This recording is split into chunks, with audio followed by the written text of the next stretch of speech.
আমি মীর আহসান আপনাদের সকলকে আমন্ত্রণ জানাচ্ছি আমাদের নিয়মিত আয়োজন নিউজ শো নির্বাচিত খবরে। আজ দিনভর যে প্রধান খবর আলোচনার খোরাক জুগিয়েছে, যে খবরগুলো ভীষণ রকম জনগুরুত্বপূর্ণ, তেমন কিছু নির্বাচিত খবরের নির্মোহ বিশ্লেষণ নিয়ে আমাদের আয়োজন নির্বাচিত খবর।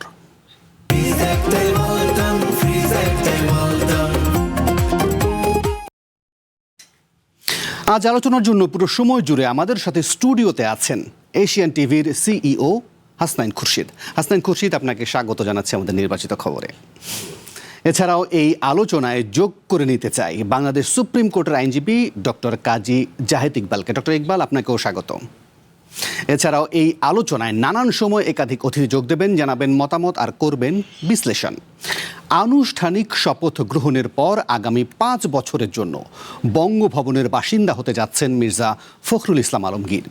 তৃণমূল থেকে শুরু করে রাষ্ট্রের সর্বোচ্চ পদে বসতে যাওয়া মির্জা ফখরুল বিএনপির কঠিন সময়ে দলকে আগলে রেখেছিলেন, সুসময়ে মূল্যায়িত হলেন।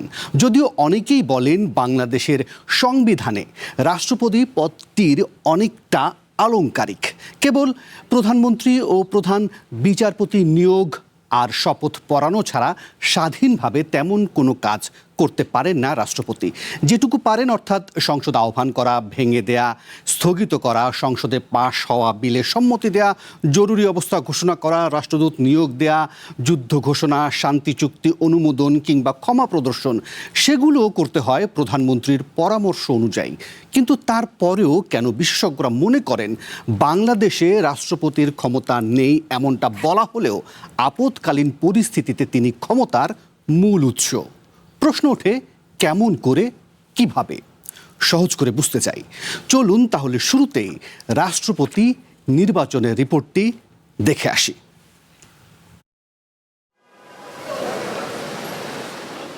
এক অন্যরকম নির্বাচন। ভোট কেন্দ্রের বাইরে পোস্টার নেই, ভোট চেয়ে প্রতিদ্বন্দ্বী প্রার্থীর কর্মী সমর্থকদের স্লোগান কিংবা উত্তেজনা নেই। ফলাফল নিয়েও এতটুকু দুশ্চিন্তা শঙ্কা নেই, সবই কেবল নিয়ম রক্ষা। সম্মানিত ভোটার, মাননীয় সংসদ সদস্যবৃন্দ, ভিন্ন আবহের নিরুত্তাপ সেই ভোটের সাক্ষী হলো জাতীয় সংসদ ভবন। 1991 সালের পর আরও একবার সংসদ সদস্যদের ভোটে রাষ্ট্রপতি নির্বাচন। দুপুর 2টায় সংসদের অধিবেশন কক্ষে শুরু হয় নির্বাচন। বিএনপির প্রার্থী মির্জা ফখরুল ইসলাম আলমগীর, বিরোধী জোটের অলি আহমদ। শুরুতেই ভোট দেন ভারপ্রাপ্ত রাষ্ট্রপতি হাফিজউদ্দিন আহমদ, তারপর প্রধানমন্ত্রী ও জাতীয় সংসদের ভারপ্রাপ্ত স্পিকার, একে একে অন্য সংসদ সদস্যরা। উন্মুক্ত ব্যালটে অনুষ্ঠিত হয় এই ভোট। সংবিধানের 70 অনুচ্ছেদের বাধ্যবাধকতায় নিজ দলের প্রার্থীর বাইরে অন্য কাউকে ভোট দেওয়ার সুযোগ ছিল না। রাষ্ট্রপতি পদে মির্জা ফখরুলের জয় অবধারিতই ছিল।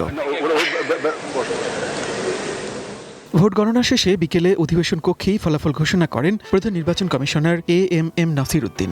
ঘোষিত ফলাফল অনুযায়ী 349 ভোটের মধ্যে মির্জা ফখরুল ইসলাম আলমগীর পেয়েছেন 255 ভোট, জামায়াত নেতৃত্বাধীন 11 দলীয় ঐক্যের অলি আহমদ 88 ভোট। সর্বোচ্চ সংখ্যক ভোটপ্রাপ্ত হওয়ায় রাষ্ট্রপতি পদে যথাযথভাবে নির্বাচিত হয়েছেন।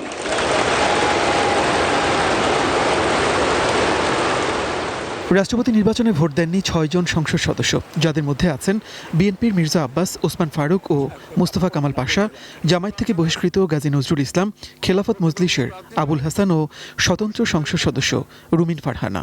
তাৎক্ষণিক প্রতিক্রিয়ায় এই জয়কে প্রতিযোগিতামূলক গণতন্ত্রের জন্য দারুণ সূচনা বলে দাবি করেছে বিএনপি। পরাজয় নিশ্চিত জেনেও রাষ্ট্রপতি নির্বাচনে প্রার্থী দেয়ায় বিরোধীদের ধন্যবাদ দিয়েছে দলটি।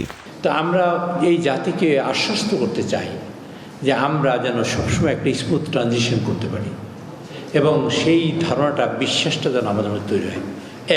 দ্বিতীয় দিকটা তৈরি হয়েছে, আমরা ইনক্লুসিভ, আমরা সবাইকে নিয়েই পথ চলতে চাই। আপনারা নিশ্চয়ই দেখেছেন, জাতি দেখেছে, সরকারের আমাদের সংসদ নেতা, মাননীয় প্রধানমন্ত্রী, বিরোধী দলের নেতা, তারা কিন্তু ভোটদানের পরে একে অপরকে কংগ্রেচুলেট করেছেন এবং একে অপরকে শুভেচ্ছা বিনিময় করেছেন। এই যে শুভেচ্ছা বিনিময়টা, এটা হলো বিরাট মনের প্রকাশ, এবং এটা যে আমরা ইনক্লুসিভ তার প্রমাণ কিন্তু এই একটা। অবশ্য সংবিধানের 70 অনুচ্ছেদ সংস্কার না করে উন্মুক্ত ব্যালটে ভোট নেয়ার তীব্র সমালোচনা করেছে বিরোধী দল। সবকিছুকে প্রতিদ্বন্দ্বিতামূলক করার মানসিকতা থেকেই পরাজয় নিশ্চিত জেনেও রাষ্ট্রপতি নির্বাচনে প্রার্থী দেওয়ার কথা জানায় বিরোধী জোট। আমরা এটা জানতাম যে আমাদের বিজয় সম্ভাবনা একেবারেই ক্ষীণ, যেহেতু পার্লামেন্ট মেম্বারদের রেশিও ভিন্ন রকম আছে। তারপর আমরা করছি এই জন্য যে যেটা আমি বলেছি গণতন্ত্রের চর্চাটা এখানে যাতে ভালো হয়, তো এটা একটা কারণ। 2 নম্বর কারণ হচ্ছে আমাদের হিউজ নাম্বার অফ বিরোধী দলের সদস্য আছে, ইট ইজ অ্যারাউন্ড 90। সুতরাং সেখানে একটি নির্বাচনে অংশগ্রহণ করার মতো একটা সুযোগ যেহেতু আছে এবং ইটস এ পটেনশিয়াল একটা অপরচুনিটি ছিল, সেই জন্য আমরা নির্বাচনে অংশগ্রহণ করেছি। শুক্রবার সন্ধ্যায় শপথ নেবেন দেশের 23তম রাষ্ট্রপতি মির্জা ফখরুল ইসলাম আলমগীর। বঙ্গভবনে নতুন রাষ্ট্রপতিকে শপথ পড়াবেন জাতীয় সংসদের ভারপ্রাপ্ত স্পিকার। চেনা রাজপথ থেকে মির্জা ফখরুলের গন্তব্য এবার বঙ্গভবন। মনির মিল্লাত, ওয়ান নিউজ, ঢাকা। হাসনাইন খুরশিদ এবং ডক্টর ইকবাল, মানে যেদিন থেকে এই মনোনয়ন বিএনপি দিয়েছিল সেদিন থেকে মোটামুটি সবাই নিশ্চিত ছিলই যে আসলে কে হতে যাচ্ছেন রাষ্ট্রপতি। আজকে জাস্ট এই ভোটের মাধ্যমেই আনুষ্ঠানিকতাটা পেল একটা। এখন আপনার কাছ থেকে প্রথম মূল্যায়নটা একটু যেটা বুঝতে চেষ্টা করবো হাসনাইন খুরশিদ, আপনার দৃষ্টিতে কেমন হলো এই নির্বাচনটা এবং কতটা গণতান্ত্রিক হলো? নির্বাচন নিঃসন্দেহে যেহেতু জাতীয় সংসদের 2/3 বেশি সংখ্যাগরিষ্ঠতা বিএনপির, সো বিএনপির প্রার্থী জিতবেন এটাই স্বাভাবিক ছিল এবং সেটাই ঘটেছে। এতে কোনো রকম অপ্রত্যাশিত বা অস্বাভাবিক কিছু ছিল না। সো নির্বাচনের ফলাফল অনেকটা জানা ছিল, আর নিঃসন্দেহে 70 অনুচ্ছেদের কারণে প্রকাশ্যে ভোট হয়েছে। তো সেই ভোটে তিনি জিতবেন, মির্জা ফখরুল ইসলাম আলমগীর সাহেব জিতবেন, এটা খুব স্বাভাবিক ছিল। তো তারপরও বিরোধী দল কেন প্রার্থী দিল? একটা নির্বাচনী পরিবেশ তৈরির চেষ্টা করেছেন তারা, সেই জন্য তাদের আমরা ধন্যবাদ জানাই। এবং শেষ পর্যন্ত যেটা হলো যে 35 বছর পরে ভোটের মাধ্যমে রাষ্ট্রপতি হলো। গত অনেক বছর ধরে আমরা দেখছি যে বিনা প্রতিদ্বন্দ্বিতায় একক প্রার্থী রাষ্ট্রপতি হচ্ছেন। সেই ধারা থেকে বেরিয়ে এসে যে প্রতিদ্বন্দ্বিতা হলো এবং ভোট হলো, সেটাই আসলে গণতন্ত্রের এক ধরনের সাফল্যই বলবো। মির্জা ফখরুলের মূল্যায়ন কি তবে হলো? নিঃসন্দেহে। উনি তার যে অপরিসীম ত্যাগ দলের জন্য, দেশের জন্য, এবং তিনি সর্বজন শ্রদ্ধেয় একজন মানুষ, একজন নেতা, যার সম্পর্কে কোনো ধরনের কোনো নেতিবাচক কথা কারো মুখ থেকে কখনোই আমরা শুনি না। এবং তিনি তার যে দীর্ঘ রাজনৈতিক জীবন, দীর্ঘ যে কর্মজীবন, তিনি প্রতিটি ক্ষেত্রেই সাফল্যের এবং একটা মর্যাদাশীল অবস্থান ধরে রেখেছেন। কখনো শিক্ষক হিসেবে, কখনো তৃণমূলের রাজনীতিবিদ হিসেবে, কখনো জাতীয় পর্যায়ে রাজনৈতিক দেশের প্রধান রাজনৈতিক দলের অন্যতম প্রধান নেতা হিসেবে, এবং বিএনপির বিশেষ করে গত 15 বছরের যে অপরিসীম কঠিন একটা সময়ে সেই আন্দোলন সংগ্রামের মধ্যে কখনো বিচ্যুত না হয়ে দলের আদর্শের প্রতি, দলের নীতির প্রতি, দলের নেতৃত্বের প্রতি তিনি যেভাবে নিবেদিত থেকেছেন, তাতে আসলে তার এরকম একটা মূল্যায়ন আমরা আশা করছিলাম। ফলে এই প্রশ্নটা কি জরুরি হয়ে যায় কি না, যে ধরেন তিনি একটা দীর্ঘ সময় দলকে সার্ভ করেছেন, দলের প্রতি অনুগত থেকেছেন, ইন ফিউচার দেশের স্বার্থে তিনি এই দলের প্রভাবের বলেন বা দলের প্রতি আনুগত্যের বাইরে যেতে পারবেন কিনা? না, সেটা আমরা বিশেষ করে দলের প্রতি আনুগত্যের বিষয়টার চেয়েও যে তিনি তো আসলে একজন আদর্শবান মানুষ, তাকে এবং রাষ্ট্রপতি নির্বাচিত হওয়ার পর তিনি আর দলের কর্মী না, দলের নেতা না, তিনি এখন বাংলাদেশের রাষ্ট্রপতি, বাংলাদেশের প্রত্যেক মানুষের রাষ্ট্রপতি, এবং তিনি কোনো দলের রাষ্ট্রপতি না, সব দলের রাষ্ট্রপতি, সব নাগরিকের রাষ্ট্রপতি। সো তিনি সব ধরনের দলীয় স্বার্থ কিংবা ব্যক্তি স্বার্থের ঊর্ধ্বে থেকে বাংলাদেশের হয়ে কথা বলবেন, নিঃসন্দেহে গণতন্ত্রের হয়ে কথা বলবেন, গণতন্ত্রের পক্ষে অবস্থান নেবেন, সেটাই খুব স্বাভাবিক এবং সেটাই প্রত্যাশিত। সেখানে তার দলের সাথে তার কখনো দ্বন্দ্ব হবে কিনা আমার মনে হয় না সেটা হওয়ার খুব কারণ আছে। কারণ বিএনপির মানে আমরা যা দেখছি যে বিএনপি স্পেশালি মানে গত 17 বছরের যে সংগ্রামের ভেতর দিয়ে বিএনপি বারবারই একটা জিনিস বলার চেষ্টা করছে, প্রমাণ করার চেষ্টা করছে যে গণতন্ত্রের প্রতি বিএনপির কমিটমেন্ট খুব স্ট্রং। সেখানে আমরা আশা করব যে ভবিষ্যতে আপনি যে ইঙ্গিতটা দিচ্ছেন যে ভবিষ্যতে শান্তিপূর্ণভাবে ক্ষমতা হস্তান্তর হবে কিনা বা পরবর্তী নির্বাচন কীরকম হবে, সেই সময় রাষ্ট্রপতির কোনো ভূমিকা থাকবে কিনা, কোনো প্রভাব থাকবে কিনা, নিঃসন্দেহে সেটা। এবং একই সঙ্গে ধরেন বিএনপির যে অতীত অভিজ্ঞতা, বিশেষ করে রাষ্ট্রপতি পদ নিয়ে বা রাষ্ট্রপতিতে যিনি দায়িত্ব পালন করেছেন, সেটা বি চৌধুরী হোক বা ইয়াজউদ্দিন হোক, ফলে এক ধরনের বিএনপি তিক্ত অভিজ্ঞতার মধ্য দিয়েই গেছে। ফলে সামনের দিনগুলোতে দেখার অপেক্ষা থাকবে যে কি কি হচ্ছে না হচ্ছে। আমি ডক্টর ইকবালের কাছে মূল্যায়নে যাবার আগে আমরা কিছু প্রজেকশন, যেটা আমরা জানি আদতে, সেই প্রজেকশনগুলো যদি একটু আপনাদেরকে দেখাই। সেখানে আমরা দেখতে পাবো যে এখন পর্যন্ত ভোট সংক্রান্ত যে তথ্যগুলো সেটা তো আমরা একটু আগেই খেয়াল করলাম। ভোট দেননি 6 জন ভোট দেননি, যার মধ্যে আমরা দেখতে পাই যে কারা কারা আসলে ভোটটি দেননি, কেন দিলেন না। আমরা একটু দেখি পরের প্রজেকশনটিতে যে কোন 6 জন আসলে ভোট দেননি। মির্জা আব্বাস তিনি বিদেশে চিকিৎসাধীন আছেন, সে কারণে তিনি ভোট দেননি। রুমিন ফারহানা স্বতন্ত্র, তিনিও ভোট দেননি। ওসমান ফারুক তিনি ভোট দিতে আসেননি। বিএনপির কামাল পাশা তিনি বিদেশে চিকিৎসাধীন আছেন। আবুল হাসান খেলাফত মজলিসে তিনিও ভোট দিতে আসেননি, এবং নজরুল ইসলাম যিনি জামায়াত থেকে বহিষ্কৃত তাকেও ভোট দিতে দেখা যায়নি। এখন এর মধ্যে স্বতন্ত্র প্রার্থী রুমিন ফারহানা তিনি যে ভোট দেননি, সেই বিষয়টি যদি আমরা একটু লক্ষ্য করি যে তিনি আসলে কেন এই ভোটটি দেননি, তিনি গণমাধ্যমকে বেশ কিছু কারণ উল্লেখ করেছেন। আমি একে একে সেটি ধরে আলোচনা আসতে চাই। রুমিন ফারহানা প্রথম যে 3টি কারণের মধ্যে একটি কারণ বলেছেন যে তার কাছে এই নির্বাচনকে অর্থহীন মনে হয়েছে। তিনি বলছেন যে এটার মধ্যে কোনো অনিশ্চয়তাই নেই, ফলাফল কি সেটা সবার জানে, এটাকে তিনি নির্বাচন নয় মনোনয়ন মনে করেন। ডক্টর ইকবাল, আপনি কি বলবেন? দেখেন, খুরশিদ ভাই যেখানে ছাড়লেন ওইখান থেকে আমি শুরু করতে পারি। সেটা হলো যে গণতন্ত্র আসলে একটা প্রক্রিয়ার ব্যাপার, অর্থাৎ চর্চা করার বিষয়। তো সুতরাং আপনি এইখানে একটা ছোট্ট আইনগত ব্যাপার একটু বলে নেওয়া দরকার। আপনার পার্লামেন্টের যে ফাংশনিং, সেটা তো আমরা সাধারণভাবে বাইরে যে ফাংশনিং দেখি সেটার সঙ্গে পার্থক্য থাকবে খুবই সঙ্গতভাবে। আর আমাদের সংবিধান অনুসারে আপনার অনুচ্ছেদ 70 নির্দেশ করছে যে যদি কোনো সংসদ সদস্য একটা রাজনৈতিক দল থেকে নির্বাচিত হয়ে সেই দলের বিপক্ষে ভোট দেন, তাহলে তার সংসদ সদস্য পদ থাকবে না। অর্থাৎ আপনি প্রসিডিওরাল জায়গাতে দুটো জিনিস চিন্তা করবেন। একটা হলো সংসদের ফাংশনিংয়ের যে প্রসিডিওর এবং কনস্টিটিউশনের যে ইনস্ট্রাকশন পার্লামেন্ট বিষয়ে সেটা, আর একই সঙ্গে ডেমোক্রেসির যে চরিত্র বা ডেমোক্রেসির যে চর্চার বিষয়টা সেইটা। এখন হতে পারে যে এই তর্ক সামনে আনাই যায় যে যেহেতু জানাই যাচ্ছে যে যেটা রুমিন ফারহানা বলেছেন সেই কথা আপনি বলতে পারেন, কিন্তু আমরা তো লম্বা সময় ধরে দেখেছি যে চর্চা না করতে পারার কারণেই ডেমোক্রেসি ক্ষতিগ্রস্ত হয়েছে। কতগুলো বেসিক বিষয় আসলে আমাদের মনে রাখতে হবে। সেই কারণেই আমার মনে হয়েছে যে এই বিরোধী দলের যে রাষ্ট্রপতি পদে জেনেও যে তারা জানেন তাদের ক্যান্ডিডেট, তারা বলেছেন এই কথা যে জিততে পারবে না, তারপরেও তারা যে একজন ক্যান্ডিডেট দিয়েছেন সেটাই বরং ভালো হয়েছে। এবং ডেমোক্রেসির বিউটিটাই এই জায়গায় যে আপনি প্রতিদ্বন্দ্বিতার চেষ্টাটা করবেন। তো সুতরাং আমরা তো অনেক সময় পার্লামেন্ট ইলেকশনেও অনেক সময় আগে থেকে প্রিডিক্ট করতে পারি যে এই বিশেষ সিটে যে 5 জন দাঁড়িয়েছেন তাদের মধ্যে 3 জন কোনো ভোটই পাবেন না, কিন্তু তারা কি দাঁড়ানো থেকে বিরত হন না। কারণ হলো ডেমোক্রেসির সৌন্দর্যের চর্চার বিষয়গুলোটাই এইরকম যে এটা আপনি যত চর্চা করবেন, যত প্রকাশ থাকবে, ততই এটা আপনার আলটিমেটলি ম্যাচিওর্ড হবে, ততই আপনার পরিস্থিতি একটা তৈরি হবে।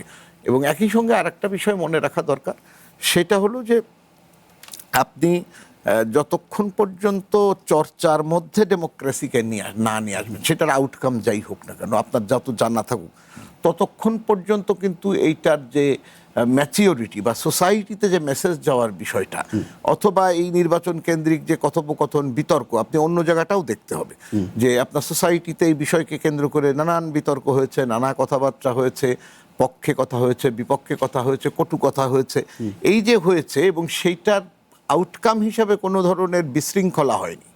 তার মানে হলো সোসাইটিতে সহিষ্ণুতার, পরমত সহিষ্ণুতা শব্দটা যদি আমরা ব্যবহার করি, এই যে একটা অ্যাটমসফিয়ার তৈরির যে প্রক্রিয়া চেষ্টা, সেইটার তো একটা ভালো রিহার্সাল আমাদের জন্য হলো।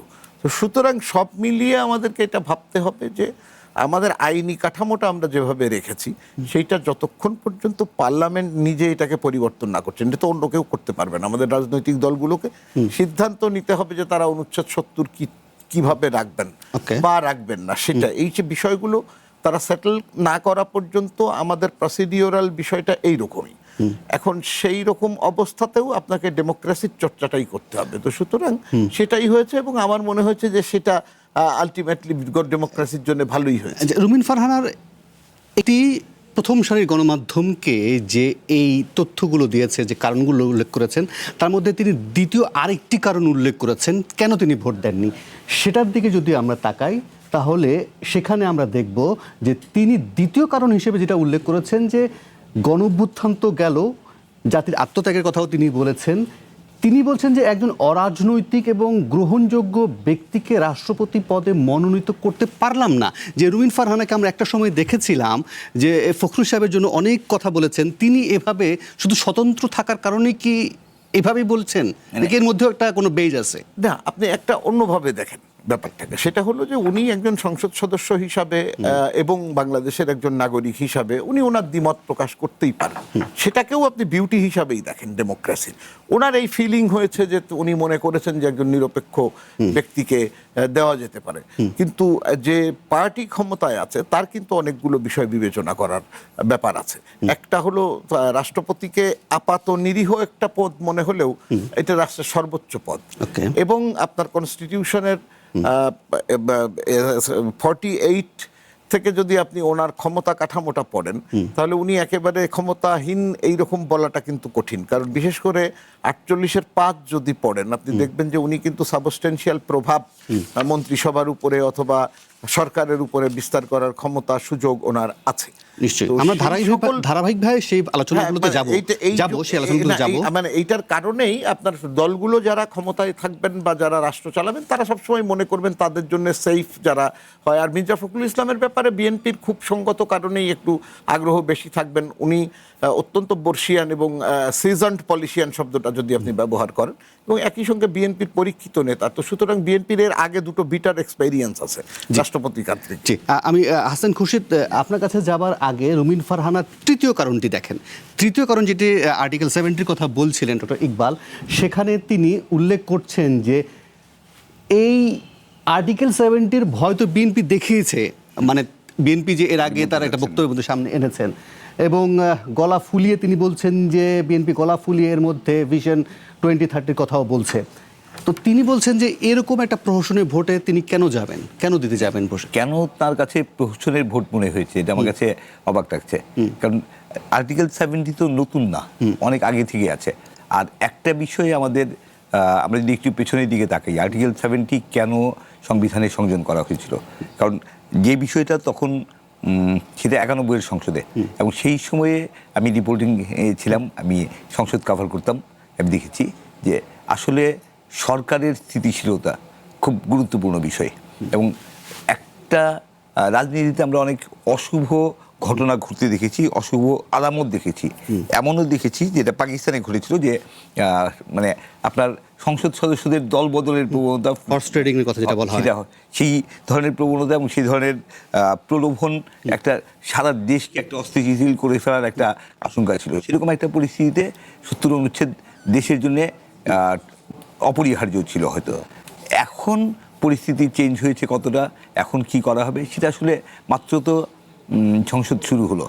সংসদে নিঃসন্দেহে যে জুলাই সনদ সামনে আসবে, জুলাই সনদের বিভিন্ন দিক নিয়ে আলোচনা হবে, এবং সেখানে সংবিধানের বিভিন্ন সংশোধনের প্রশ্ন আসবে। সেখানে সংসদই আসলে সিদ্ধান্ত নেবে যে 70 অনুচ্ছেদ আসলে কীভাবে থাকবে বা থাকবে না। সেই সময়টা এখনো আসেনি। কিন্তু এই বিতর্ক তো এখান থেকেই শুরু হয় যে আর্টিকেল 70-র কারণে যে ফ্যাসিস্ট হয়ে ওঠা বা এককেন্দ্রিক ক্ষমতা হয়ে যাওয়ার কারণে, এই আর্টিকেল 70-র কারণে তো কেউ স্বাধীনভাবে তার মতটা প্রকাশ, কিন্তু মানে বাস্তবতা হচ্ছে আমাদের গণতন্ত্রের যে ধারাবাহিকতার অভাব।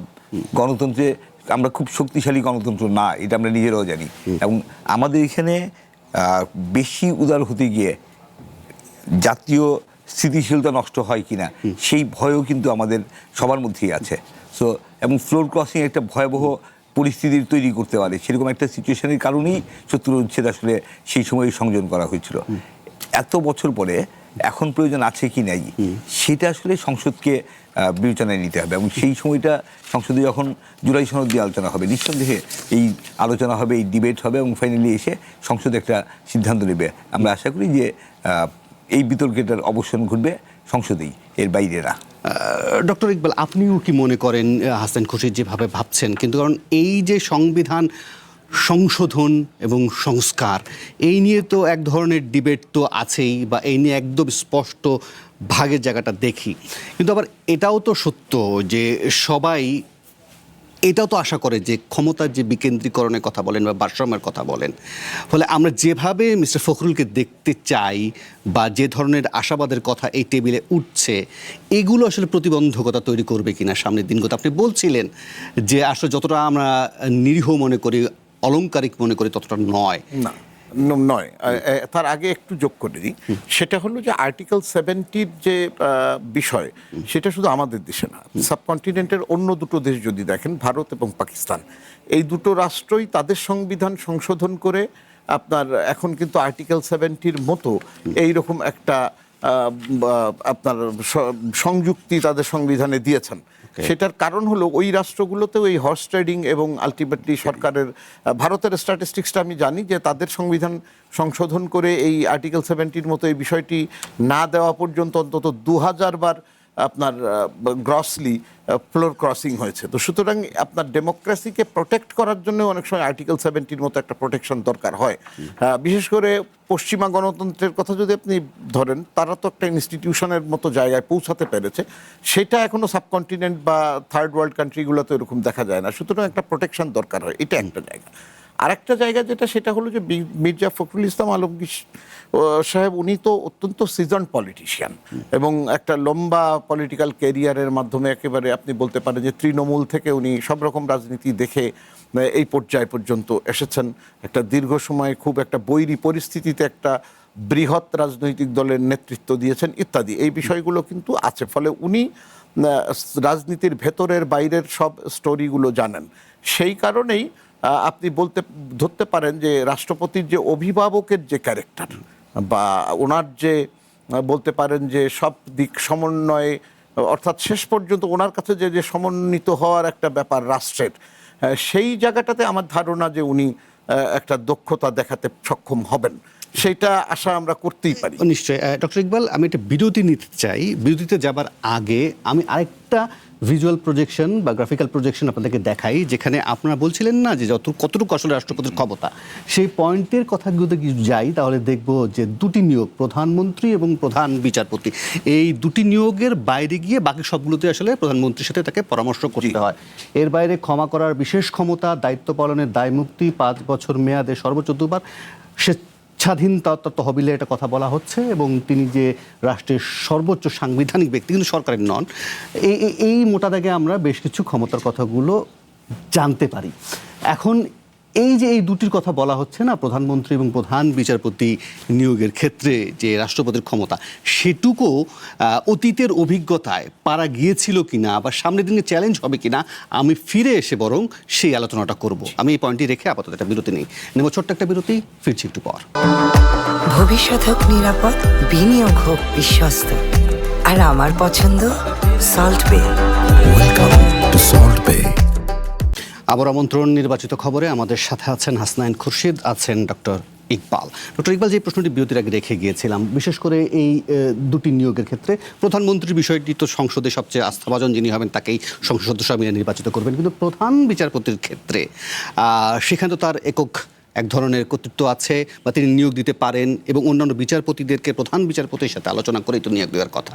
ফলে অতীত অভিজ্ঞতার যদি আলোকে আমরা যাই আলোচনাটায়, এইখানে যে আসলে যে বিষয়টা হয়, আপনি প্রধান বিচারপতি নিয়োগের বিষয়টাই যদি ধরেন, ওইখানে যেটা ঘটে সেটা হলো ট্র্যাডিশন হলো যিনি সবচেয়ে সিনিয়র মোস্ট জাজ থাকবেন অ্যাপিলেট ডিভিশনে, ব্যতিক্রম হয়েছে, কিন্তু জেনারেল টেন্ডেন্সি হলো যে ওনাকেই দেওয়া হবে। তো সুতরাং খুব বেশি বিবেচনার বিষয় নিয়ে হয়তো 4 জন 5 জন বা 3 জন 2 জনের মধ্য থেকে একজনকে দিতে হয়, এটা একটা বিষয়।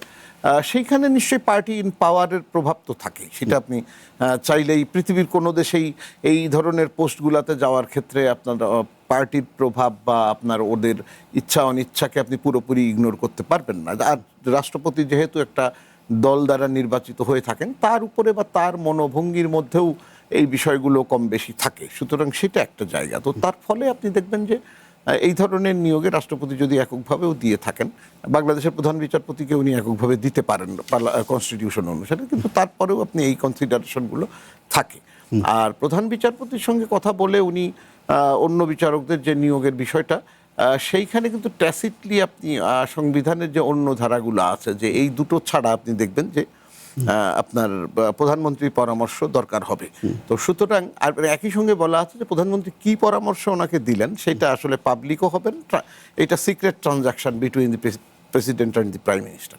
তো সেই ব্যাপারগুলো কিন্তু থাকছে। সেই কারণে আপনার এই বিষয়গুলোতে রাষ্ট্রপতির নিশ্চয়ই একটু আপনার মানে দায়িত্ব পালন করলেও সরকারের প্রভাব বা সরকারের পরামর্শ ইত্যাদির ভেতরে কিছুটা থাকেন, সেটা ট্রু। কিন্তু রাষ্ট্রপতির ক্ষেত্রে আপনি দেখবেন যদি মানে কখনো রাষ্ট্রপতি মনে করেন কোনো বিষয়ে সরকারের বিবেচনার জন্য দিয়ে দেওয়া দরকার, অথবা তার গুড অফিস ব্যবহার করে তিনি হয়তো কোনো বিষয়ে একটা সমাধান চাচ্ছেন, বা সরকারের যে মত সেইখান থেকে হয়তো উনি কিছু অন্য মত প্রকাশ করতে চাচ্ছেন, সেই সুযোগ কিন্তু তার আছে। এটা একেবারেই, বরং যে জায়গাটাতে কথা বলা যেতে পারে সেটা হলো যে রাষ্ট্রপতির যে অভিভাষণ বা বক্তৃতা বিভিন্ন সময়ে পার্লামেন্টে দেওয়ার সময় বা অন্য জায়গায় দেওয়ার সময় যে মন্ত্রী পরিষদ কর্তৃক অনুমোদনের যে আইনটা আছে, এইখানে কোনো শিথিলতা আনা যায় কিনা, সেইটা একটা চিন্তার জায়গা হতে পারে। এবং এই কথাটা, এই বিষয় সামনে রেখে বললাম যে 18তম সংশোধনী সংবিধানের আমাদের সামনে আছে, সুতরাং আমাদের সংসদের এবং রাজনৈতিক দলগুলোর সামনে একটা সুযোগ আছে যে তারা যে জায়গাগুলোতে আসলে কিছু পরিবর্তন আনতে চান সেগুলো এখন আলোচনা করে আনার সুযোগ আছে। হাসনাইন খুরশিদ, এই জায়গাতেই তো আলোচনাটা ধরেন মানে অতীত অভিজ্ঞতার কথা কেন বারবার সামনে আসে। ধরেন অনেকে বলে যে রাষ্ট্রপতির আসলে এবং ব্যক্তিত্বটা অনেকটা বেশি ম্যাটার করে, যে আসলে তিনি কিভাবে তার ক্ষমতা বা তার যে ইনার পাওয়ার আছেন সেটা আসলে কিভাবে প্রেজেন্ট করেন। ফলে এই যে বললাম না, দলীয় স্বার্থ এবং দেশের বৃহত্তর স্বার্থ, অতীতের যে অভিজ্ঞতা, সেই জায়গা থেকে বলছি যে ধরেন মির্জা ফখরুল কি সেই অবস্থাটা দেখাতে পারবেন? অবস্থানটা আমি একটু অন্য দিয়ে একটা ঘটনার উল্লেখ করতে চাই। জি, ধরেন আমরা দেখেছি যে একটা সময়ে যখন আব্দুর রহমান বিশ্বাস সাহেব রাষ্ট্রপতির দায়িত্বে ছিলেন, তখন সামরিক অভ্যুত্থানের চেষ্টা তিনি থামিয়ে দিয়েছিলেন, এবং পুরোপুরি জেনারেল নাসিমের কু যেটা দিয়েছিল, উনি সেনাপ্রধানকে বরখাস্ত করে এবং সেই মানে অভ্যুত্থান প্রচেষ্টাকে থামিয়ে দিতে সক্ষম হয়েছিলেন। আবার যখন প্রফেসর রিয়াজউদ্দিন রাষ্ট্রপতি 111-এর মতন ঘটনা ঘটলো, তিনি আসলে এক ধরনের রাষ্ট্রপতি, আমি যেটা মনে করি যে অরাজনৈতিক হওয়াটা বরং ঝুঁকিপূর্ণ। রাজনৈতিক ব্যক্তিত্বের যে দীর্ঘ অভিজ্ঞতা থাকে এবং তার যে মানে যে কোনো রকম চাপ নেওয়ার সক্ষমতা থাকে, সেটা আসলে অরাজনৈতিক ব্যক্তিদের মধ্যে তুলনামূলকভাবে কম থাকে। সেই ধরনের চাপের মুখেও আব্দুর রহমান বিশ্বাস সাহেব কিন্তু অবিচল ছিলেন, কিন্তু প্রফেসর ইয়াজউদ্দিন মানে অটল থাকতে পারেননি। সেই ধরনের ঘটনা কিন্তু আমরা ঘটতে দেখেছি রাজনৈতিক। আপনি একটু আগে বলছিলেন রুমিন ফারহার অরাজনৈতিক ব্যক্তিত্বের কথা বলছিলেন। অরাজনৈতিক ব্যক্তি হলে দেশ আসলে অনেক বেশি তুলনামূলকভাবে বেশি ঝুঁকিতে পড়ার আশঙ্কা বেশি। রাজনৈতিক ব্যক্তিত্ব প্রফেসর, আমরা যদি মির্জা ফখরুল ইসলাম আলমগীর সাহেবের কথা বলি, উনি হাজারো চাপ সহ্য করেছেন, 11 বার জেলে গেছেন, এত নির্যাতন নিগৃহের ভিতর দিয়েও তিনি কিন্তু বিন্দুমাত্র বিচ্যুত হননি। এই যে দৃঢ় চরিত্র এবং দৃঢ় মনোবল, যে তাকে চাপ দিয়ে প্রেশার দিয়ে কোনোভাবে তার আদর্শের জায়গা থেকে সরানো যায় না বা সরানো যায়নি, সেটাই আসলে আমাদের আশাবাদী করে যে তিনি আদর্শের জায়গায়, এবং যেহেতু রাষ্ট্রপতির পদটা দলীয় পদ না, এবং তিনি দলীয় পদ ত্যাগ করেই রাষ্ট্রপতির দায়িত্ব গ্রহণ করছেন, তিনি রাষ্ট্রপতি হিসেবে রাষ্ট্রের সর্বোচ্চ পদে বসে রাষ্ট্রকেই সবচেয়ে বেশি প্রাধান্য দেবেন। আমি এখানে আরেকটা বিষয় উল্লেখ করতে চাই, বিচারপতি শাহাবুদ্দিন আহমেদ সাহেব যখন রাষ্ট্রপতি ছিলেন, তখন কিন্তু আমরা দেখেছি যে সংসদ থেকে পাঠানো বিল, তিনি তার যখন ভিন্ন মত ছিল, তিনি বিলটা আবার ফেরত পাঠিয়েছেন, বিলে স্বাক্ষর না করে তিনি বিল ফেরত পাঠিয়েছেন পূর্ব বিবেচনার জন্য। সেরকম ঘটনা যে ঘটবে না সামনে, যদি মির্জা ফখরুল সাহেব মনে করেন যে রাষ্ট্রপতির দায়িত্ব নিয়ে তিনি যদি মনে করেন যে সংসদের কোনো সিদ্ধান্তে বা সরকারের কোনো সিদ্ধান্তে তিনি আরও একটু তার ভিন্ন মত আছে, তিনি তার আরও কোনো পরামর্শ আছে, সেই পরামর্শ তিনি দিতেই পারেন। এবং সরকারও আশা করি যে সেরকম পরিস্থিতি হলে রাষ্ট্রপতির মতামতকে সরকার মানে গুরুত্বের সাথে নেবে এবং সেটা বিবেচনা করবে, সেরকম সিচুয়েশন হতেই পারে। তার যে দীর্ঘ রাজনৈতিক অভিজ্ঞতা, তার যে প্রজ্ঞা, তার যে জ্ঞান এবং তার যে সার্বজনীন গ্রহণযোগ্যতা, সেই অবস্থান ধরে রেখে তিনি সব মানুষের রাষ্ট্রপতি হবেন, শুধু বিএনপির না বা কোনো একক দলের বা জোটের বা গোষ্ঠীর না, সেটা আমরা আশা করব। ডক্টর ইকবালের কাছে যাওয়ার আগে আমরা ধরেন যে আপনি বলছিলেন না 48-3 কথা, সে ধরেন আমরা যদি সেই আর্টিকেলগুলো একে একে পর্যায়ক্রমে দেখি, হ্যাঁ, আপনি দেখবেন যে এখন পর্যন্ত যে কী কী করতে পারেন বা কী করতে পারেন না, সেই বিষয়গুলো তো ধরেন একটা আছে। আমি বরং একেবারে 49-এর দিকে, যেটা ক্ষমা প্রদর্শনের অধিকার, সেটার দিকে একেবারে চলে যেতে চাই।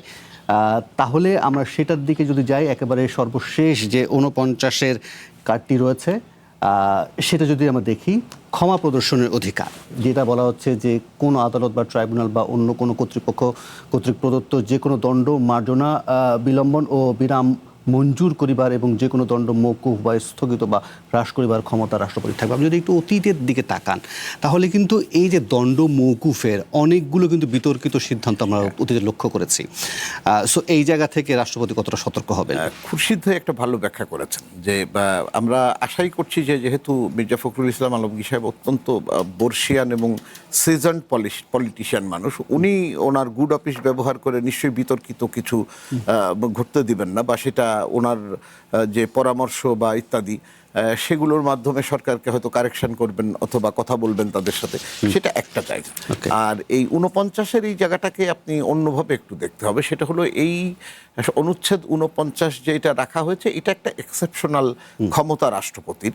এটা এই কারণে রাখা হয়েছে, আমরা আইনের জায়গা থেকে দেখি যে অনেক সময় হয় যে বিচার একদম চূড়ান্ত সিদ্ধান্ত হয়ে যাওয়ার পরেও অনেক সময় দেখা গেল রিভিলড হলো যে সিদ্ধান্ত হয়েছে সেখানে কোনো ভুল থেকে গেল, সেটা থেকে যেতেই পারে।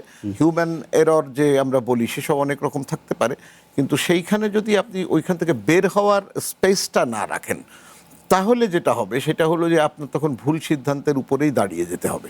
সেই কারণেই সাধারণত এই ধরনের, আপনি দেখুন পৃথিবীর সবগুলো সংবিধানের মধ্যেই আপনার একটা সর্বোচ্চ জায়গা থাকে যেখানে আপনি এই সংশোধনীর বা এই রকম একটা স্কোপ রাখেন, যেটা খুবই এক্সেপশনাল। আপনি এটা ব্যবহার করবেন সচরাচর বা যে কোনোভাবেই এটার অপব্যবহার হবে সেটা না। এটা আসলে জাস্ট রাখা হলো আপনার খুবই ইমার্জেন্সি বা খুবই এক্সেপশনাল ক্ষেত্রে, যেন আমরা ভুলটা বা অসুবিধাটা সংশোধন করে নিতে পারি। সেই কারণে তো সেইটাকে যদি কোনো সরকার অপব্যবহার করতে চায়, হয়েছে আমাদের এখানে, তো সেইটা তো আপনার ধরেন আমরা তো কত অসুবিধাই দেখেছি এই গত 55-56 বছর ধরে, বা স্পেসিফিক যদি বলেন লাস্ট 15-16 বছর ধরে অনেক কিছুই দেখেছি। সেটা তো আসলে এক্সেপশন, কিন্তু সহি যেটা বিষয় সেটা হলো যে এই জিনিসটা থাকতে হবে, এবং এইটার ব্যাপারে সরকার এবং রাষ্ট্রপতি, ওনাদের এই দুটো তো ইনস্টিটিউশন, তারা তাদের যে সুবিবেচনা সেটা ব্যবহার করে এটার ব্যবহার করবেন। কারণ মনে রাখতে হবে যে এটা এক্সেপশন এবং ওটার ব্যবহারও এক্সেপশনালি হবে। ওকে, হাসান খুরশিদ, আপনার এই বিষয়ে আমি একটা জিনিস মনে করি, সেটা হচ্ছে যে রাষ্ট্রপতির ব্যক্তিত্বের উপর অনেক কিছু নির্ভর করে। আমরা রাষ্ট্রপতি পদে এমন সব লোকজনকে দেখেছি, বিশেষ করে গত 2 রাষ্ট্রপতির কথা বলবো, যে একটা ক্লাউন টাইপের ক্যারেক্টার, কিংবা আলটিমেটলি যার কোনো রকম সততা নিয়ে তার মানে হাজারো প্রশ্ন, সেগুলো হয়তো এখন মানে কোনো কোনো ক্ষেত্রে বিচারের প্রক্রিয়াতেও আসবে বা আইনগত প্রক্রিয়ার মধ্যে আসছে। তো এই ধরনের রাষ্ট্রপতির পদে এমন সব মানুষ বসে পড়েছেন, যে কোনোভাবেই হোক, বা বসানো হয়েছে আমাদের বিগত ফ্যাসিস্ট সরকারের আমলে, যাদের বিশ্বাসযোগ্যতা, গ্রহণযোগ্যতা আসলে সাধারণ মানুষের কাছে সেভাবে ছিল না। আমরা মির্জা ফখরুল ইসলাম আলমগীর সাহেবকে একদম ভিন্ন একজন রাজনীতিবিদ হিসেবে দেখি। আমরা যদি তার দীর্ঘ রাজনৈতিক এবং কর্মজীবন দেখি, তিনি খুবই মেধাবী মানুষ। তিনি অর্থনীতির ছাত্র, অর্থনীতির শিক্ষক, এবং শিক্ষক হিসেবে তার সুনাম আছে। ঢাকা কলেজের শিক্ষক হিসেবেও কিংবা ঠাকুরগাঁও কলেজের শিক্ষক হিসেবেও তিনি তৃণমূল থেকে উঠে এসেছেন। একদম পৌরসভার চেয়ারম্যান থেকে শুরু করে রাজনীতি শুরু করে সর্বোচ্চ সাংবিধানিক পদ, রাষ্ট্রপতির পদে তিনি অভিষিক্ত হতে যাচ্ছেন। তো তার যে দীর্ঘ জীবন, সেই জীবনে কখনোই আমরা কিন্তু তার সততা, তার নিষ্ঠা, তার কোনো রকম বিচ্যুতির কথা আমরা শুনিনি। তো তার কাছে মানে এটা ব্যক্তির উপর নির্ভর করে, যেটা ভাই বলছিলেন একটু আগে, যে কিছু কিছু স্পেশাল পাওয়ার থাকতে পারে, থাকা হয়তো প্রয়োজন। যেমন দণ্ড মওকুফের ক্ষমতা একটা পয়েন্টে, সে সর্বশেষ পয়েন্ট, সর্বোচ্চ অবস্থানে এসে রাষ্ট্রপতির কাছে সেই ক্ষমতা থাকতে পারে। এখন রাষ্ট্রপতির পদে যিনি বসে আছেন, তার ব্যক্তিত্বের উপর, তার সততার উপর নির্ভর করে তিনি সেটা অপব্যবহার করবেন না। প্রশ্নের জায়গাটা সেখানে ওঠে যে মিসইউজের। কিন্তু আপনি যখন বলছিলেন যে অতীতে এমন এমন রাষ্ট্রপতির নিয়োগের কথা বলছিলেন যারা আসলে নানানভাবে প্রশ্নবিদ্ধ, সেটা অতি সাম্প্রতিক হোক বা একটু আগে হোক, কিন্তু তাদের ঘাড়ের উপর দিয়ে তো আবার সংকটকাল পার করা হয়েছে। সেটা হয়েছে, কিন্তু আবার ধরেন আমি যদি এর কথা বলি, যে ভয়াবহ ক্রিমিনাল যাদের আইডেন্টিফাইড, তাদের ক্ষমা করে দেওয়া হয়েছে, সেটা আমরা দেখেছি। তো সেই ধরনের ঘটনা কখন ঘটে? যখন রাষ্ট্রপতির ব্যক্তিত্বের ঘাটতি থাকে, রাষ্ট্রপতি চাপের কাছে নতি স্বীকার করেন, বা যদি তিনি না চেয়ে থাকেন, করতে না চেয়ে থাকেন, তিনি হয়তো চাপের কাছে নতি স্বীকার করেছেন, অথবা তিনি চাপ হিসেবে বোধই করেননি, কারণ তার যারা তাকে ক্ষমতায় বসিয়েছে তাদের আকাঙ্ক্ষা পূরণের জন্য তিনি উদ্গ্রীব হয়েছিলেন।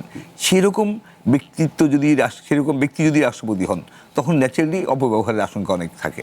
কিন্তু আমরা এমন একজন রাষ্ট্রপতি পেতে যাচ্ছি যাকে আমরা তার এই দীর্ঘ জীবনে কখনোই চাপের কাছে নতি স্বীকার করতে দেখিনি। তো আমাদের আশাবাদী হওয়ার অনেক কারণ আছে এবং আমরা সেই আশা নিয়ে আসলে সামনের দিকে তাকাবো। জি, আমি তাহলে একটা বিরতি নিই, বিরতির পর ফিরে এসে এই বিষয়ে উপসংহার টানতে চাই। পাশাপাশি আমাদের কাছে আরও বেশ কিছু খবরগুলো আছে যেগুলো আসলে সংক্ষিপ্ত আকারে আলোচনাও জরুরি। বিশেষ করে ধরেন নুরুল হক নূর বেশ কিছু প্রশ্ন তুলেছেন। আওয়ামী লীগকে নিষিদ্ধ করা হলে কেন জামায়াতকে করা হবে না, সেই প্রসঙ্গ তুলেছেন। একই সঙ্গে রাজধানীতে পিঙ্ক বাস নেমেছে, বা যেটাকে বলতে পারি গোলাপি বাস, যেটা নিয়ে সোশ্যাল মিডিয়াতে এক ধরনের তর্ক বিতর্কও চলছে, নানানবিধ সমালোচনাও চলছে। এর মধ্যে আবার 200 ইলেকট্রিক বাস নামানোর প্রক্রিয়া চলছে, যেখানে বিদ্যুতের এত সংকট, কোথার থেকে সেই বিদ্যুৎ আসবে, সেই আলোচনাগুলো ছোট ছোট করে এই আলোচনার টেবিলে আনতে চাই।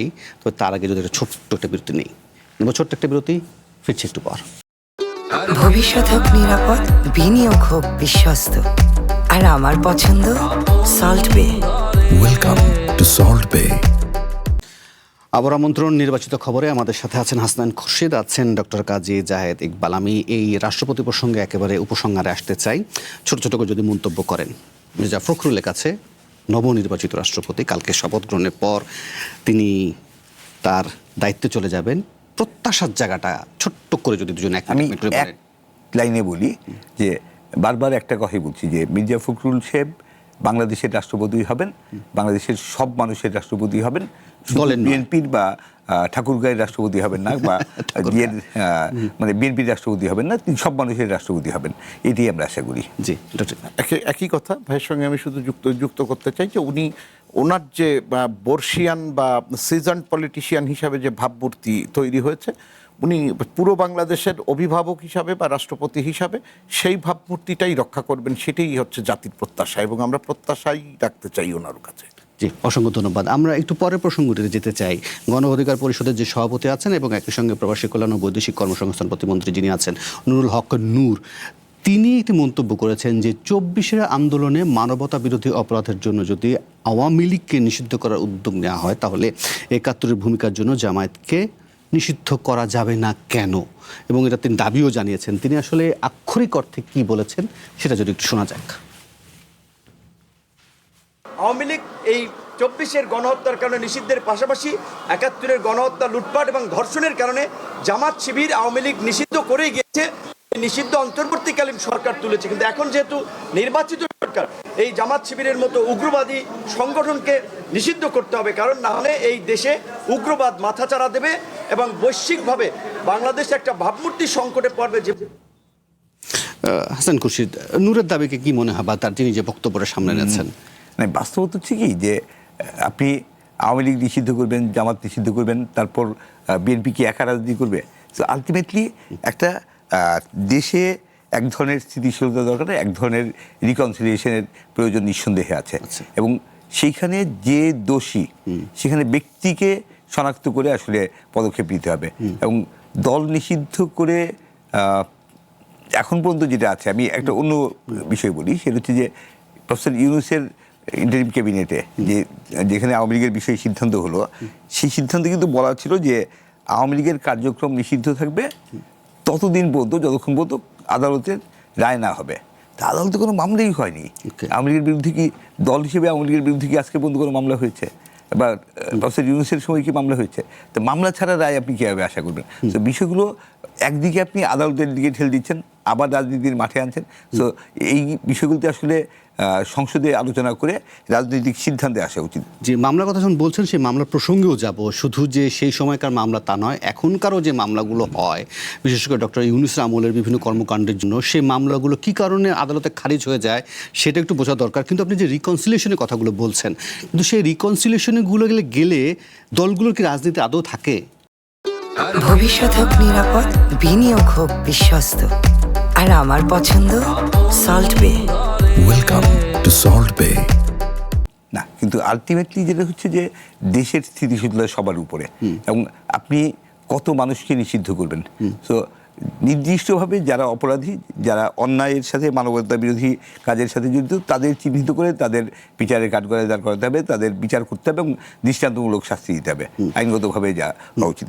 কিন্তু আপনি যদি সারা দেশে একটা অস্থিরতা তৈরি করে রাখেন, আলটিমেটলি দেশ সামনে এগিয়ে যেতে হবে এবং মানুষ নিঃসন্দেহে কোনো ক্রিমিনাল ছাড় পেয়ে যাক সেটা আমরা কখনোই চাই না, কিন্তু দেশ যাতে কোথাও আটকে না থাকে, দেশের অগ্রগতি, দেশের অগ্রযাত্রা এবং আমাদের এই যে বিশাল তরুণ প্রজন্ম, তাদের ভবিষ্যৎ আসলে আমাদের ভাবতে হবে এবং তাদের জন্য কর্মসংস্থান সৃষ্টি করা, তাদের জন্য বিনিয়োগ উপযোগী পরিবেশ গড়ে তোলা, যেখানে তাদের কর্মসংস্থানের বিষয়টা একটা বড় তাদের ভবিষ্যৎ গড়ার বিষয়টা, তাদের পড়াশোনা থেকে শুরু করে তাদের সুন্দর জীবন গড়া, সেই দিকে আসলে অনেক বেশি ফোকাস করা উচিত।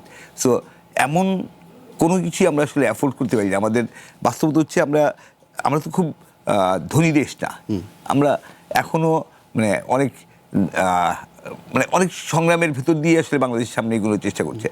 সেই সময়ে আমরা যদি রাজনৈতিক বিষয়ে বড় করতে গিয়ে অর্থনৈতিক কে পেছনে ঠেলে দিই এবং আমাদের কোটি কোটি তরুণ তাদের ভবিষ্যৎকে অনিশ্চয়তার মুখে ঠেলে দিই, সেরকম কিছু যাতে না হয়। জি, ডক্টর ইকবাল, আপনি ভিপি নূরের এই মন্তব্য?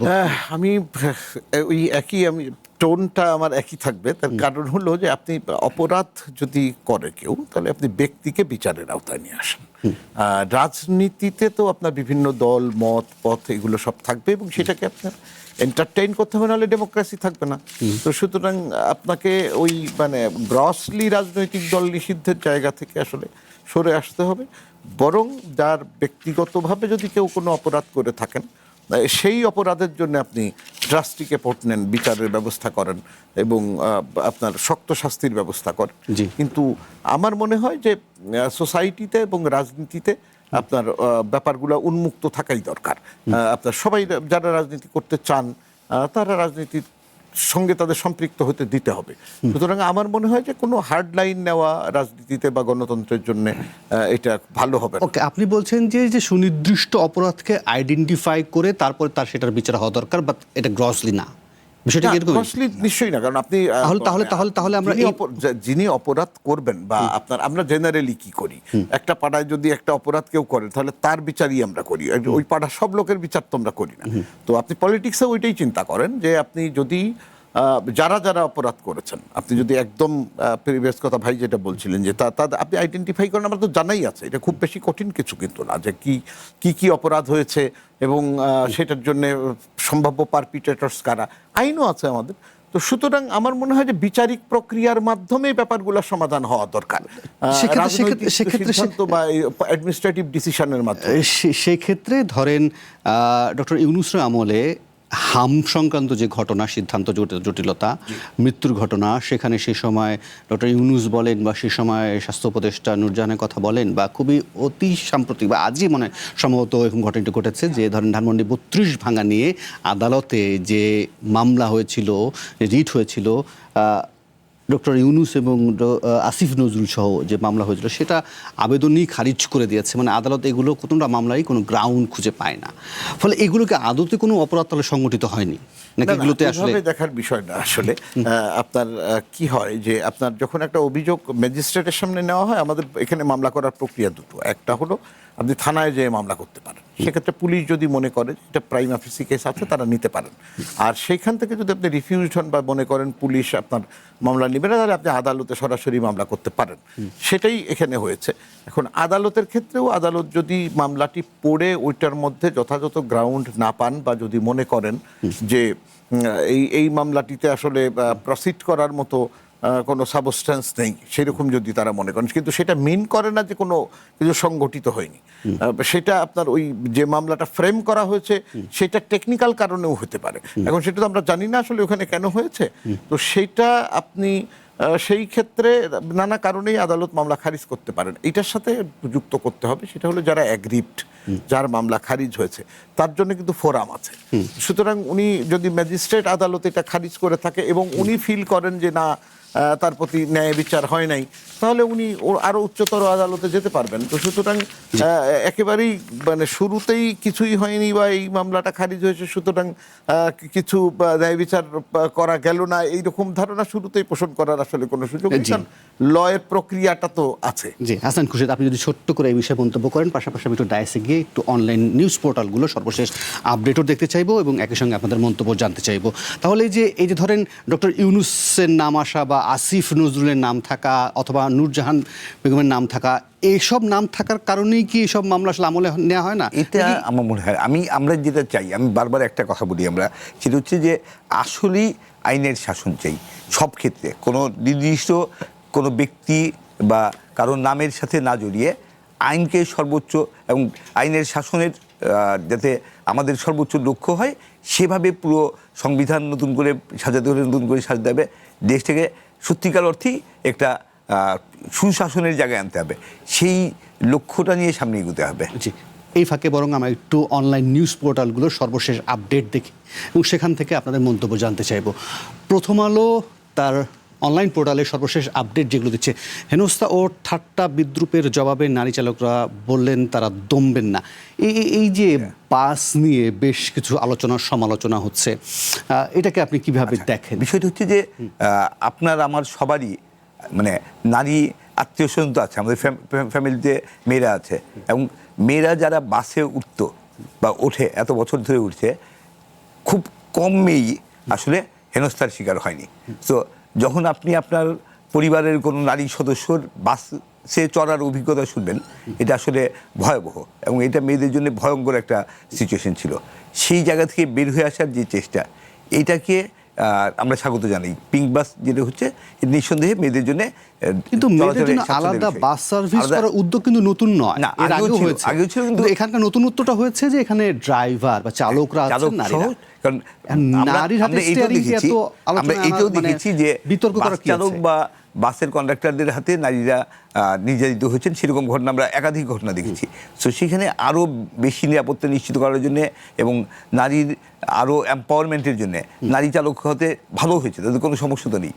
এইটা নিয়ে আসলে ট্রল করার মতন কোনো কারণ আছে বলে আমি মনে করি না। মানে এটা যারা করছেন তারা তাতে নিরুৎসাহিত না হয়ে বরং যে কথা নারী চালকরা বলছেন যে তারা দমবেন না, সেটাই আসলে মেয়েদের স্পিরিট হওয়া উচিত। জি ডক্টর ইকবাল, আপনার একটু বিশ্লেষণ শুনতে চাইবো, একটু মন্তব্য শুনে ছোট্ট করে। ধরেন এই যে যিনি নারী সদস্য বসে আছেন পিঙ্ক কালারের জামা পরে, মাথায় হিজাব দিয়ে, স্টিয়ারিং ধরেন এটার থেকে বরং আলোচনাটা জরুরি ছিল কিনা, যে তিনি আসলে সিট বেল্ট বেঁধেছেন কিনা, তার আসলে প্রপার ট্রেনিংটা আছে কিনা, আমরা কি কোন দিকে আসলে ট্রল করছি? পোশাকের জায়গাটাতে আমি সবসময় এই কথা বলি যে এটা তো যার যার স্বাধীনতার জায়গা, আপনি জোর করে কাউকে হিজাব পরানোর দরকার নেই, কাউকে খোলানোর দরকার নেই, এটা তো ওনার স্বাধীনতার জায়গা, এটা তো প্রথম কথা। ফলে এটা আলোচনার ইস্যুই না। আর একই সঙ্গে ওনার দক্ষতাটাই বিষয় এখানে, কারণ হলো উনি একজন চালক, এইটাই হলো কথা। উনি নারী বা পুরুষ সেটা তো বিষয় না। এখন সরকার বা আমরা সোসাইটি মনে করেছে যে মেয়েদের বাসগুলোতে নারী চালক হওয়াটা সুবিধাজনক, ডেফিনেটলি সুবিধাজনক। তো সুতরাং দক্ষ নারী চালক আমাদের আছে, আমরা দিয়েছি। তো আমাদের এখানে নারীরা তো অন্য গাড়িও চালান, ব্যক্তিগত ড্রাইভিং কি নারীরা করেন না? করেন, তার মানে তারা এটা পারেন। আমরা নারী তো রাষ্ট্র চালাতেও দেখেছি, বাংলাদেশের রাষ্ট্র কি নারীরা চালাননি? আমরা বিভিন্ন জায়গায় না, আমাদের নারী চিকিৎসক নেই, আমাদের নারী বৈমানিক আছে। তো সুতরাং আমাদের প্রত্যেকটা সেক্টরেই তো দক্ষ নারী আছেন। বাস চালালে সমস্যা কি? কোনো সমস্যা নেই, এবং এই উদ্যোগটাকে চালু রাখাটাই হচ্ছে মূল চ্যালেঞ্জ কতদিন, কারণ এর আগেও এই উদ্যোগগুলো আসলে শেষ পর্যন্ত বেশি দিন চালু থাকেনি। আমরা একটু বিবিসির দিকে তাকাই। বিবিসি বাংলা তার সর্বশেষ আপডেট যেতে দিয়েছেন যে মির্জা ফখরুলই আসলে মূল পোর্টালে একটা বড় অংশ জুড়ে আছে। ডেঙ্গু নিয়ে ঢাকার বাইরে যে 5 জেলায় সবচেয়ে বেশি ঝুঁকি, ডেঙ্গুর সিজন মনে হয় সম্ভবত শুরু হতে চলেছে। হামের পরপর ডেঙ্গু, নিশ্চয়ই সরকার এক ধরনের মনোযোগী হওয়া ভীষণ রকমের জরুরি।